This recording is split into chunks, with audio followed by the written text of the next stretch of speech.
Bom dia a todos, estamos iniciando mais uma lição da nossa Escola Bíblica Dominical. Hoje nós iremos estudar a lição 2, cujo tema é a adversidade traz a maturidade. O texto base se encontra em 2 Coríntios, capítulo 4, do versículo 16 ao 18, onde nós iremos ler nesse exato momento. Diz assim: por isso não desanimamos, pelo contrário, mesmo que o nosso exterior se desgaste, o nosso interior se renova a cada dia. Porque a nossa leve e momentânea tribulação produz para nós um eterno peso de glória, acima de toda comparação. Na medida em que não olhamos para as coisas que se veem, mas para as que não se veem, porque as coisas que se veem são temporais, mas as que não se veem são eternas. É interessante esse versículo, esse capítulo 4, porque Paulo está falando que ele passou muitas dificuldades por pregar a palavra de Deus, por anunciar a Cristo.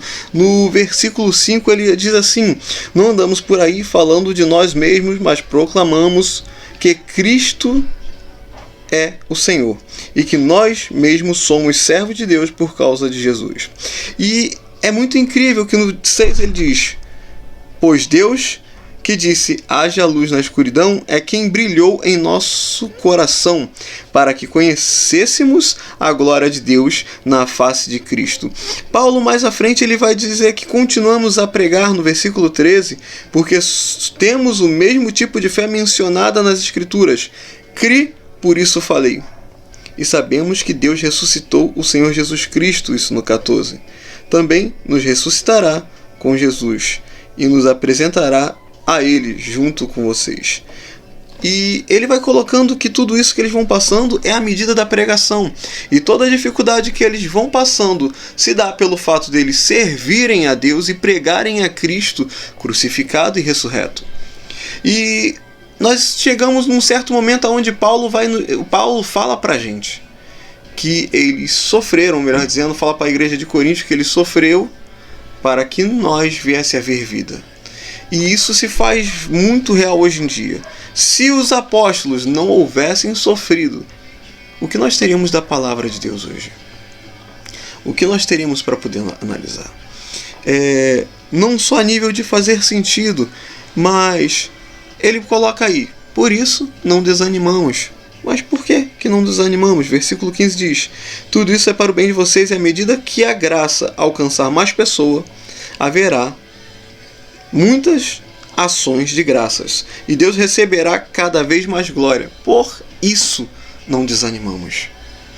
Pelo contrário, mesmo que o nosso exterior se desgaste, o nosso interior se renova a cada dia, porque a nossa leve e momentânea tribulação produz para nós um eterno peso de glória acima de toda comparação, na medida de que não olhamos para as coisas que se veem, mas para as que não se veem, porque as coisas que se veem são temporais, são passageiras, elas vão acabar, mas as que não se veem são eternas.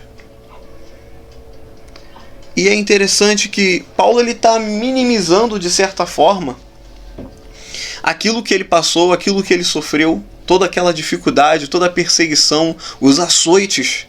Ele está falando que isso nada é comparado à glória que nele haveria de ser revelada. Nada seria comparado com estar com Cristo de fato.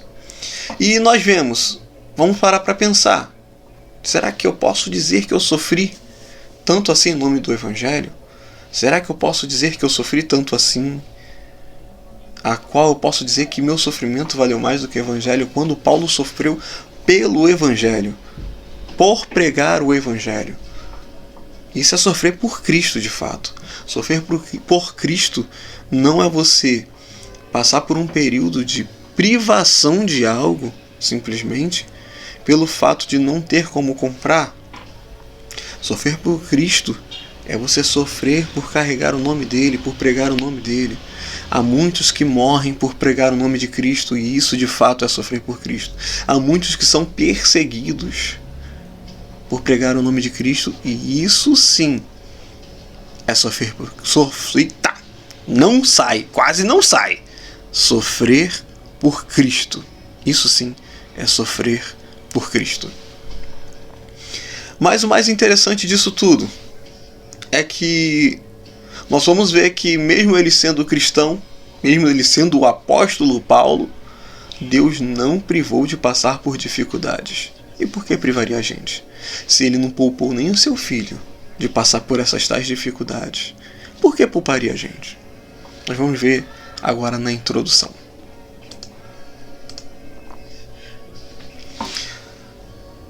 A esperança é uma das virtudes que distingue a trajetória do verdadeiro discípulo de Jesus. Mesmo passando pelas mais difíceis circunstâncias, a convicção inabalável do cuidado do Senhor em todo o tempo nos renova as forças para não desanimarmos no meio da caminhada. É interessante colocar isso, que a esperança tanto dos discípulos, quanto dos apóstolos, quanto dos servos, é em Cristo, é em Deus, é no Criador, é a sua fé depositada nele, que com tudo aquilo que eles venham passar, Deus vai permanecer guiando eles por esse caminho. E é essa esperança que se torna inabalável, é quando nós cremos no nosso Criador, é quando nós confiamos de forma grandiosa nele e cremos nas suas promessas de estar conosco, de viver conosco, de nos guiar, e na sua graça e na sua salvação. Isso é reconfortante e é inabalável quando nós temos essa certeza. Deus prometeu uma salvação para o seu povo. Deus prometeu algo para o seu povo e Ele vai cumprir, porque esse Deus é imutável. Ele não muda seus planos, Ele não muda de ideia, Ele não muda, Ele não melhora, Ele não piora. E a nossa fé está firmada nesse Deus que não pode mudar. Assim como Ele disse que vai fazer, Ele vela pela sua palavra para se cumprir. E confiar nisso, e crer nisso, é de fato inabalável, é animador, é revigorante para aqueles da fé. O apóstolo Paulo passou por situações desafiadoras, num ambiente de obediência e cumprimento da missão. Ele descreve parte de suas adversidades na segunda carta aos Coríntios. Foi no exercício do ministério e foi por obedecer o chamado do mestre que ele sofreu açoites, prisões, perigos de morte, apedrejamento, sofreu naufrágio, rejeições, fome, sede, jejum.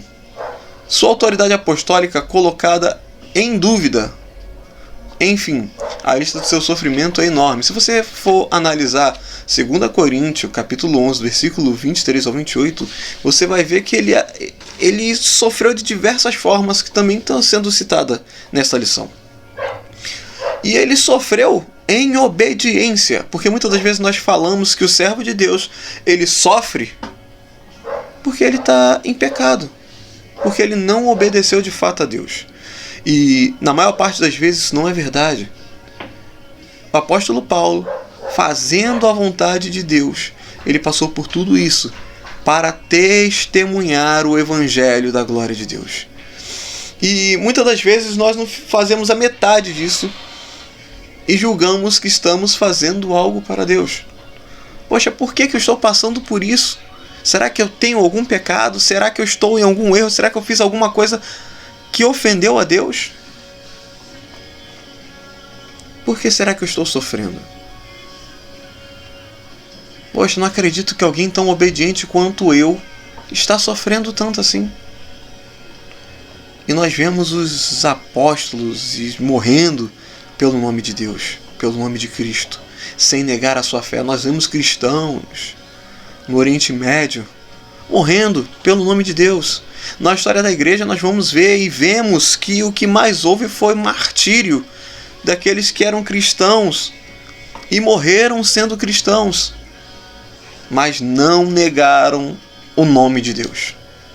A nossa finalidade toda é essa, não é evitar o sofrimento, mas viver em meio ao sofrimento sabendo que há um Deus conosco e que Ele nos guiará para sair desse sofrimento e glorificar o nome dEle.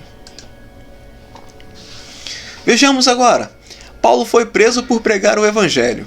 Durante a crise do naufrágio, Paulo permaneceu calmo e pôde ajudar as pessoas a superarem aquele momento, movido pelo encontro com o Senhor e por confiar plenamente em sua promessa.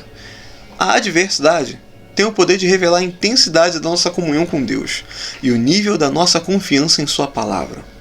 Vamos lá. Paulo, preso por pregar o Evangelho, é o que nós já estamos falando, sobre obedecer e sofrer pelo nome de Deus, pelo nome de Cristo. Na sua crise do naufrágio, ou durante a crise, nós sabemos que Paulo estava numa trajetória para continuar pregando e testemunhando o nome de Cristo, pelo nome de Cristo, o Evangelho de Deus, e a conversão, e tudo aquilo que Deus ordenou que ele viesse testemunhar. Não somente ali em Jerusalém, como também em Roma, ele iria testemunhar. E Paulo está ali cercado por pessoas que o prenderam, e o barco dele afunda, junto com aquele povo. E mesmo assim, Paulo, crendo em Deus, ele ajuda aqueles que o perseguiam e o maltrataram. Agora você para e pensa. Como isso? Movido pelo encontro com o Senhor e por confiar plenamente na sua promessa. O que vai nos ajudar a passar por aquilo que nós estamos passando é de fato isso. Vida com Deus, encontro com Deus, de fato conhecer o Senhor, confiar na promessa e na palavra de Deus. Quem conhece a Deus, de fato confia. Quem conhece a palavra de Deus, de fato confia. É impossível conhecer a Deus em sua plenitude e não confiar na sua promessa e nem na sua palavra, que uma leva a outra consequentemente. Isso é o fator predominante para passar pela dificuldade. Quando a dificuldade vem, e eu tenho vida com Deus e confio nesse Deus plenamente para que eu venha crer que suas promessas são para mim e venham me alcançar. Eu não estou falando promessas inventadas, eu não estou falando de fábulas inventadas por homens, eu não estou falando de coisas bobas. Estou falando das promessas descritas na Bíblia feita pelo próprio Deus. Não a Bíblia feita pelo próprio Deus, mas as promessas feitas pelo próprio Deus através dos homens movidos pelo Espírito. Quando a gente vai dizer agora que a adversidade tem o poder de revelar a intensidade de nossa comunhão com Deus e o nível da nossa confiança, é o seguinte. Nós vamos ver isso também mais para frente, mas nós sabemos que a adversidade ela mostra quem nós somos. Paulo, no momento da crise, ele revelou de fato o nível da comunhão que ele tinha com Deus. Pensa comigo, uma pessoa que está sendo perseguida e ela se volta para perseguir, ela não está praticando de fato aquilo que deveria praticar. Uma pessoa que está vivendo uma dificuldade e usa a mesma arma daquela sua dificuldade para atingir quem está perseguindo ou causando a dificuldade dela, ela não está fazendo de fato aquilo que deveria.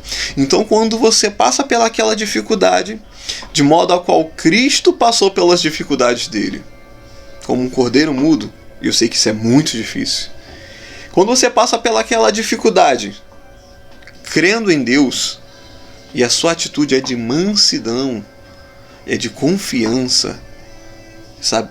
Isso mostra a intensidade da sua comunhão com Deus. A pessoa que tem, de fato, uma comunhão com Deus, não é qualquer adversidade que desespera ela. Quem confia na palavra de Deus, não volta atrás por qualquer adversidade. A Bíblia fala porque nós não somos daqueles que retrocedem, mas dos que avançam para a salvação.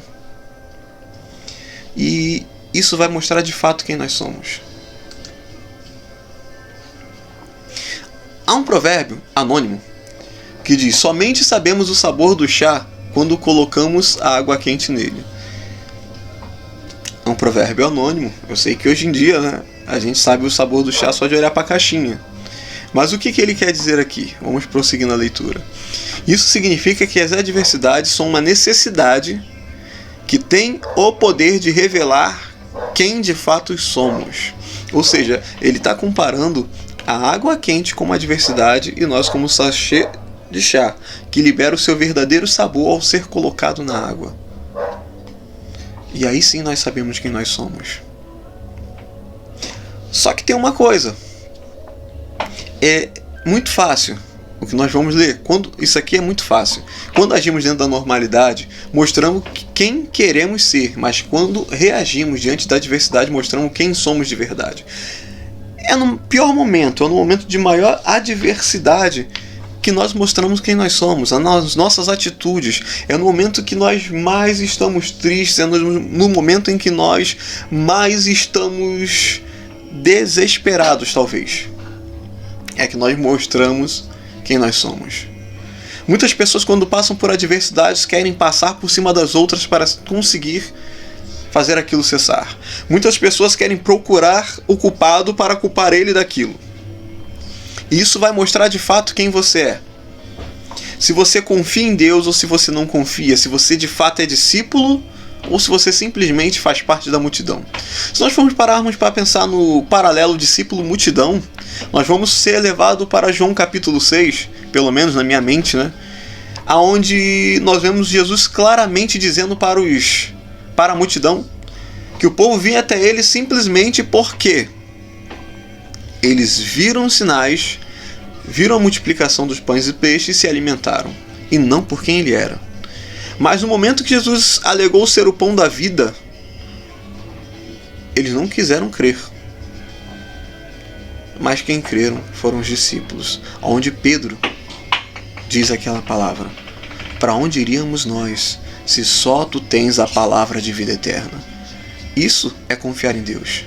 Não, quem vai atrás de Deus somente para obter benefícios, ele não consegue permanecer na adversidade. Agora, quem crê em Deus a ponto de ouvir aquilo que é duro para o seu coração, de viver aquilo que é difícil, mas crendo na palavra e crendo que Deus está passando ali com ele, lhe dando forças para passar por essa adversidade, de fato vai chegar do outro lado, crendo nesse Deus maravilhoso e sabendo quem ele é para Deus. Muitas das vezes nós pegamos um versículo do Antigo Testamento falando que Deus nos coloca no deserto para saber o que havia no nosso coração. Na verdade, Ele nos mostra o que há no nosso coração. É na adversidade que eu mostro se eu estou perto ou se eu estou longe de Deus. Se eu amo ou não amo o próximo também. No 1, a adversidade é inevitável. Nem de longe a promessa da palavra sugere que a vida cristã envolve imunidade aos problemas da vida. Pelo contrário, a Bíblia está repleta de história narrando as lutas que servos fiéis precisaram atravessar. Não são apenas os desobedientes que estão expostos aos sofrimentos e desafios. Vamos lá para analisar. Um dito que se popularizou entre muitos cristãos hoje é que eu creio em Cristo Jesus, nada de mal irá me suceder, né? Pega um Salmo 91 e fala que praga alguma chegará à sua tenda, né? Porém, nós sabemos que o dia mal também chega para nós cristãos, para nós que buscamos ser obedientes. Os dias maus, a dificuldade, a adversidade, o vento, a prova, o vale, seja lá como você queira chamar, ele também chega para aquele que busca ser fiel para com Deus e cumprir a sua palavra. E aí, como é que fica? Se não há uma promessa específica que diz que eu vou ter imunidade dos problemas da vida, como é que eu posso crer que eu tenho imunidade desses problemas? Será que eu posso pegar qualquer versículo e dizer assim, olha só, com base nesse versículo aqui, eu creio que eu não vou passar provação, que nada de ruim vai acontecer. Quando a Bíblia diz que bem-aventurados sois vós quando perseguidos por amor do nome dele. Imagina quão contraditório seria ser perseguido pelo nome de Cristo, mas não ter problema na vida. Será que ser perseguido pelo nome de Cristo não seria um problema? E dentre outras que nós podemos citar. Não podemos nos esquecer que residimos numa terra devastada pelo pecado e que moramos num tabernáculo, o corpo, que envelhece, adoece e morre. Esta é uma realidade universal. Nesse sentido, crentes e incrédulos estão no mesmo barco. Para pensar. A Bíblia nos ensina que o sol ele nasce tanto para o justo como para o injusto. assim como a chuva cai sobre o justo e o injusto. A realidade é que tudo aquilo que eles estão sujeitos a passar, nós podemos passar também. Eu posso muito bem um dia ficar desempregado, assim como muitas pessoas lá fora que não creem em Cristo podem ficar desempregados. Eu posso também ficar desempregado enquanto muitos que não creem terem um emprego. Assim como pode acontecer o contrário também, nada impede. Mas o mesmo Deus que diz para mim buscar primeiramente o reino dos céus, que todas estas coisas descritas acima desse versículo me seria acrescentado, que é: não se preocupeis com o dia de amanhã, com o que é a vez de comer, beber ou vestir. É essa a promessa que Deus faz de me ajudar em me suprir. Porém, isso não diz que eu também não vou passar por um momento que eu vou precisar de ajuda dos irmãos, até porque muitas das vezes os irmãos são usados por Deus para poder ajudar. Mas vamos ver, não existe um mundo alternativo onde o crente está fora dos efeitos do pecado no mundo. Pelo contrário, se o mundo é devastado, se a terra é devastada pelo pecado, nós sofremos por causa disso. Se o mundo é devastado pelo pecado, nós vivemos isso e sofremos por isso. Por outro lado, padecemos as consequências de nossas escolhas, de servir o Evangelho e aprendermos com Paulo, que por amor de Cristo vos foi concedido, não somente crer nele, mas também sofrer por ele. Filipenses capítulo 1, versículo 29. Diz que não foi nos concedido somente crer nele, mas também sofrer por ele. Imagina só. Sofrer e sofrer pelo amor de Cristo, ou pelo nome de Cristo. Quando nós vivemos ouvindo que só podemos ter bonança no nome de Deus, que só podemos receber coisas boas e gratuitas no nome de Deus, quando somente a graça nos alcança por amor de Cristo. E a Bíblia nos falando que não nos foi concedido somente crer nele, mas também sofrer por ele. Já pararam para pensar nisso? Sofrer por nome de Cristo. O que seria? Nós já falamos bastante sobre isso. O que seria sofrer pelo nome de Cristo, se não ser atacado por carregar o nome dele? Imagina, você pregando o nome de Cristo e alguém vem te dar uma bofetada na cara. Imagina você anunciando a Cristo Jesus e você ameaçado de morte por estar ali fazendo aquilo. Imagina essas coisas. Imagina pessoas não querendo se associar contigo por você pregar a Cristo Jesus. Imagina você viver em um mundo onde tão somente pelo fato de você se dizer cristão, as pessoas te perseguirem. É isso que a Bíblia está nos dizendo. Nós podemos sofrer por amor de Cristo também, assim como nós podemos crer nele. Nos foi concedido isso, não somente crer nele, mas também sofrer por ele. No ministério de Jesus, encontramos um episódio envolvendo os discípulos recebendo uma ordem expressa do Mestre para atravessarem para o outro lado do Mar da Galileia. Enquanto ele despedia a multidão,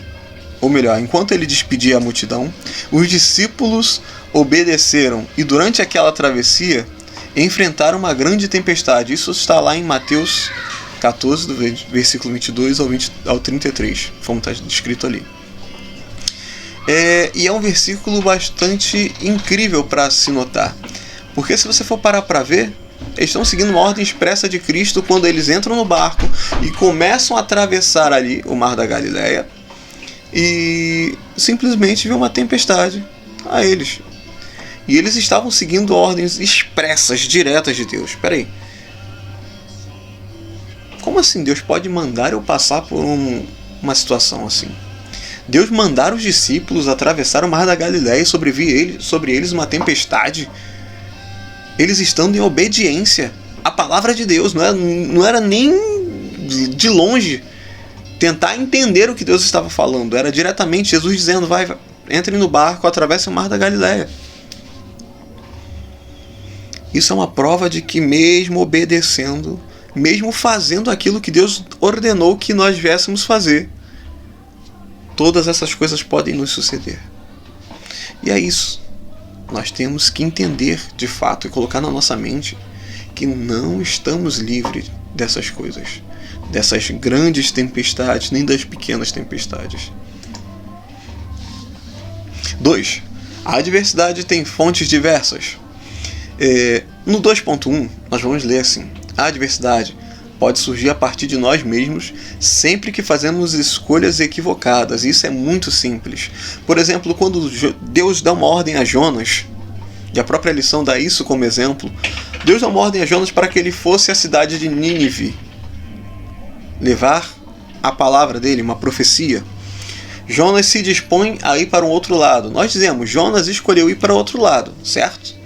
Então, a partir do momento que ele fez essa escolha equivocada de não obedecer a palavra de Deus, veio sobre ele as adversidades. Porém, temos também que entender que nesse texto as adversidades que foram levadas ali foi causada pelo próprio Deus. Ou seja, já lá no 2.4, as adversidades podem surgir por uma ação divina. Já vemos também em Jonas esse exemplo. No 2.2, as adversidades podem surgir a partir das pessoas que estão em nossa volta. E isso é de fato algo interessante. E como exemplo, nós podemos pegar aqui o apóstolo Paulo, que ele sofria com superapóstolos. Quem eram os superapóstolos? Os judaizantes, que não criam naquilo que Paulo pregava. Eles simplesmente entravam na igreja que Paulo fundava, na igreja que Paulo ensinava, e começavam a anunciar o contrário daquilo que ele falava. E ele passava por certas adversidades com isso, por certas aflições, por certos momentos.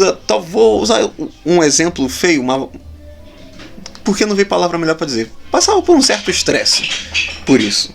Ele passava por questões a qual ele não deveria estar passando, mas era causado por outras pessoas. Por exemplo,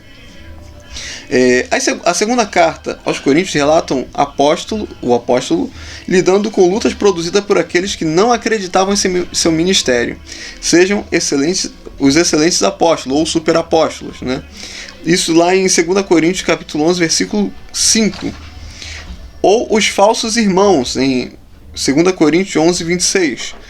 Pessoas nos ferem pelos mais diferentes motivos. Ou pessoas que também nos atingem. Pessoas que tentam fazer algo contra nós. Não vou dar exemplos do porquê, todos nós passamos por algo semelhante, mas é isso de fato que acontece. E as adversidades também podem surgir por uma ação de Satanás, né? Satanás está ali para nos tentar constantemente. E se eu caio naquela tentação, de certa forma, as adversidades elas vão surgir decorrente daquilo, por algo que eu fui levado a fazer. Mas, assim, todos nós cremos também que nós não precisamos de Satanás para isso, para ser tentado, porque nós somos tentados pelo nosso próprio desejo. Mas existem muitos outros exemplos que podem ser vistos como o Satanás, como acusador, que vem tentar fazer com a gente. Nós podemos ver ele tentando nos enganar, ele cegando os olhos das pessoas para o Evangelho, e são ações que podem trazer diversidade. E isso, dentre outras, como muitas pessoas gostam de citar até mesmo a possessão demoníaca.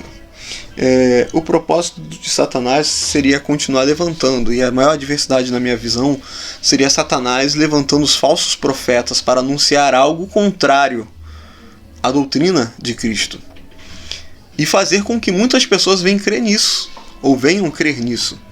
Então, essa é uma das adversidades que podem surgir. Pessoas sendo enganadas com base, entre aspas, na palavra de Deus. E essas pessoas acabam sendo enganadas e levadas por vários erros de doutrina. Isso também é um princípio trazido a partir... É um princípio satânico, trazido a partir da mentalidade de Satanás. E várias outras que vocês também já devem conhecer. 3. A adversidade é pedagógica. Mais importante que sair das situações de adversidades é aprender as lições que as adversidades podem nos proporcionar. Vamos lá, ao exemplo de Jonas, que já foi citado. Nós podemos ver que assim como Jonas fugiu, ele também descobriu que não se pode escapar da mão de Deus. Ele também descobriu que não se pode escapar do poder de Deus, da soberania de Deus. Davi já tinha falado isso. Se ele botasse sua cama no mais profundo abismo, ele estaria. Se ele fosse para o fundo do mar, ele também estaria. Se ele subisse ao mais alto dos céus, Deus ali também estaria. Ou seja, é impossível fugir de Deus, de um Deus que está em todo canto, que é onisciente, onipresente, onipotente. É impossível fugir de um Deus todo-poderoso. 3.1. Na adversidade aprendemos que somos pó. O exemplo citado na lição é sobre a atual pandemia, esse nosso caso aqui de 2020, né, que nos proporcionou grandes períodos dentro de casa, chamado de quarentena. Descobrimos que nós somos pó, que simplesmente um vírus que usam o termo como insignificante, ele pode acabar com a nossa vida. Eu acho interessante essa visão de descobrir e aprendermos que nós somos pó, porque muitas das vezes o cristão não é visto dessa maneira, mas eu conheço pessoas lá de fora que ela fala assim: isso é para nós vermos que nós não somos nada. Uma coisa mínima pode nos destruir. Qualquer coisa pode nos atravessar, nos traspassar, nos tirar a vida. E de fato, para o cristão, toda adversidade é um momento de refletir e meditar de que nós não somos nada mais do que pó. Viemos do pó e para o pó retornaremos. Então nós temos que compreender isso. Que se não for por Deus, não fosse por Deus na nossa vida, o que seríamos de nós? Nós somos pó e totalmente dependente de Deus. No 3.2, na adversidade aprendemos que o mal é uma realidade. De fato, o mundo não vai mudar. De forma alguma o mundo irá mudar por causa disso. E como diz a lição, o mundo nunca deixará de ser mundo, a carne nunca deixará de ser carne e o diabo nunca deixará de ser diabo. Lembre-se que o mundo jaz no maligno. Isso lá em 1 João capítulo 5, versículo 19. Não se esqueça que a carne é fraca. Mateus 26, 41. E que o inimigo é mentiroso. João 8, 44. Não podemos nos descuidar com essas áreas de nossa luta. Se você for parar para ver, o mal é uma realidade. Não somente o mal, vamos assim dizer, vou fazer uma separação aqui não muito plausível, não muito legal, mas que muitas pessoas utilizam. O povo costuma separar o mal do ser humano, né? Mas nós seres humanos somos grandes causadores de mal também. Não existe somente mal na esfera espiritual, mas também nós. Quando nós caímos, e está escrito também não só o relato da nossa queda em Gênesis, mas quando lá em Romanos capítulo 3, versículo 33, se não me engano, ou 36, porque todos pecaram e carecem da glória de Deus. Isso mostra que todos nós estávamos destituídos, que todos nós precisamos disso. Nós não alcançamos um padrão de glória. E isso mostra que todo ser humano ele estava distante daquilo que deveria ser. E nisso ele estava vivendo uma prática de mal, de fato. O ser humano como inimigo de Deus. Não só Satanás.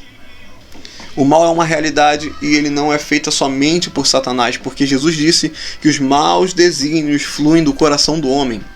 Então nós temos que perder também a mania de botar tudo a culpa em Satanás. Isso aconteceu porque Satanás me induziu a fazer. Mas aquilo já vem de dentro da gente. Será que Satanás precisou botar a mão para que aquilo viesse a acontecer?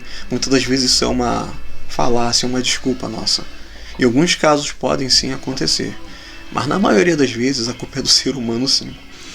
Na adversidade aprendemos a confiar em Deus. Mais do que isso, eu costumo dizer que quem não confia em Deus, fora da adversidade, ele não tem a capacidade de chegar na adversidade para confiar em Deus. Por quê? É incrível que a nossa confiança ela é regrada e ela visa uma comunhão com Deus. Se eu não tenho essa comunhão com Deus e não costumo buscar a Deus antes disso tudo acontecer, quando estiver acontecendo, meu filho, eu vou correr igual um desesperado para que aquilo venha a cessar. Mas não significa que de fato eu tenho uma confiança em Deus. Eu posso vir a obter confiança em Deus a partir de certo momento, dada a adversidade? Sim. Mas é muito melhor eu confiar e conhecer a Deus antes da adversidade do que mediante a adversidade, né? O interessante também é que eu costumo dizer que os cristãos eles têm a mania de só orarem quando vem o muro de pé e não antes do muro se levantar. Então, nós devemos nos preparar para a adversidade, não esperar a adversidade para poder clamar a Deus. Nós devemos já clamar a Deus pelas coisas, nós devemos já entregar as coisas nas mãos de Deus. Não crendo que se eu não entregar já não vai estar, mas demonstrar a Deus através da minha oração que eu confio nele. Porque oração não é para obter coisas de Deus, mas para mostrar a nossa confiança em Deus. E, claro, nós vamos pedir? Sim. Nós pedimos coisas a Deus. Isso seria totalmente hipocrisia dizer que não se pede nada a Deus. É o que nós mais fazemos. Mas a oração, acima de tudo, deve ser feita de modo que glorifique a Deus. E de modo que expresse a nossa total confiança e dependência dele. Reconhecendo quem nós somos e quem Deus é, a oração flui de forma maravilhosa e plena. Quando nos faltam os recursos, os celeiros divinos estão cheios e à disposição.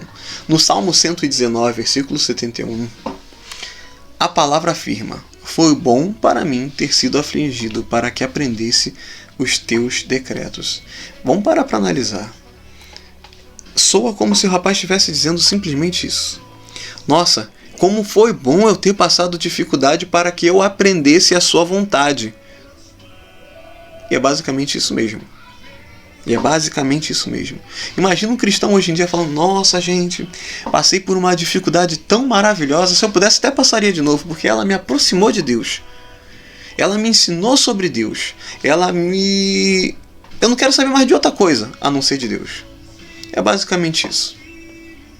É claro que eu estou sendo um pouco exagerado, mas é basicamente isso.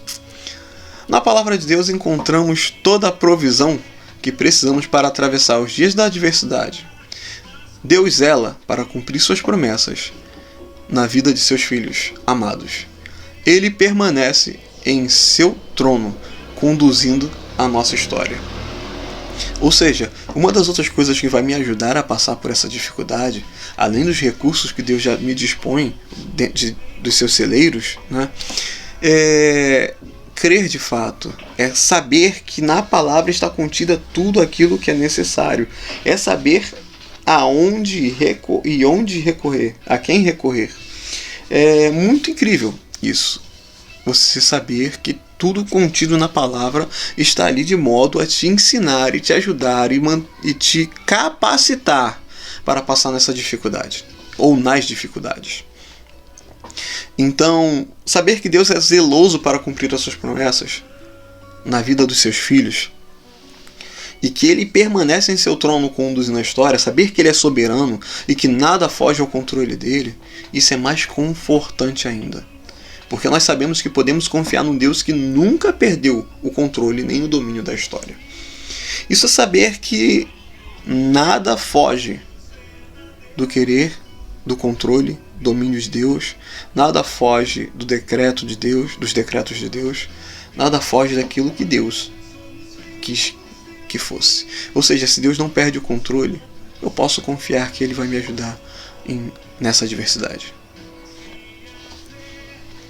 4. A adversidade nos faz crescer. Um dos grandes prejuízos desse tempo é nossa atenção exagerada no aqui e agora. Olhando para a vida do grande apóstolo, percebemos claramente que ele estava mais preocupado com as coisas celestiais do que com as terrenas. Isso em Romanos 8,18, Filipenses 1,21 e Gálatas 2,20. Ele não olha para as adversidades como um fim em si mesmas, mas como um instrumento para que Deus um instrumento que Deus usa para o nosso crescimento.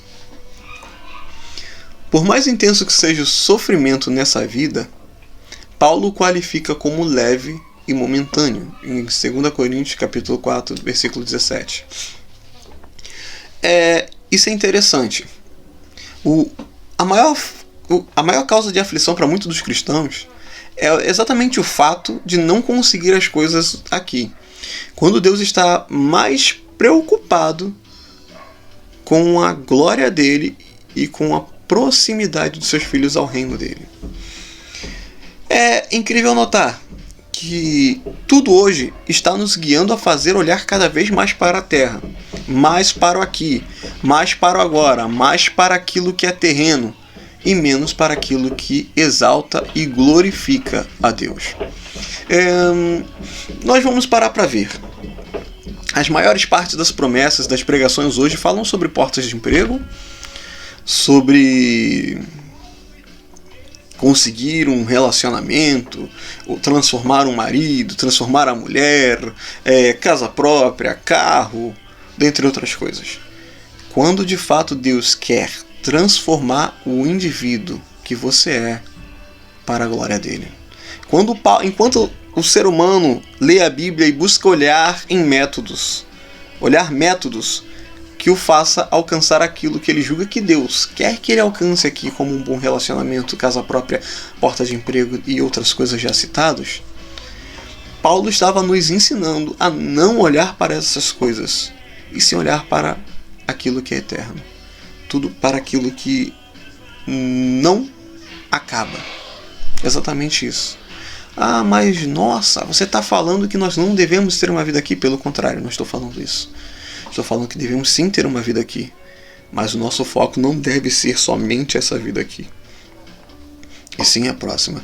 E por mais intenso que seja o sofrimento dessa vida, nós vemos Paulo categorizar como leve e momentâneo, porque ele dura um pequeno período que parece ser muito grande para nós, mas ele não é eterno, ele não dura para sempre. Então ele é leve e momentâneo comparado à glória que em nós há de ser revelada. Paulo diz que a tribulação produz um peso eterno de glória muito excelente, em 2 Coríntios 4,17 também. A justificativa está em não nos atentarmos para as coisas temporais, ou seja, aquilo que nós temos à nossa volta. Porque a minha casa, ela não vai viver para sempre, ela não vai durar para sempre.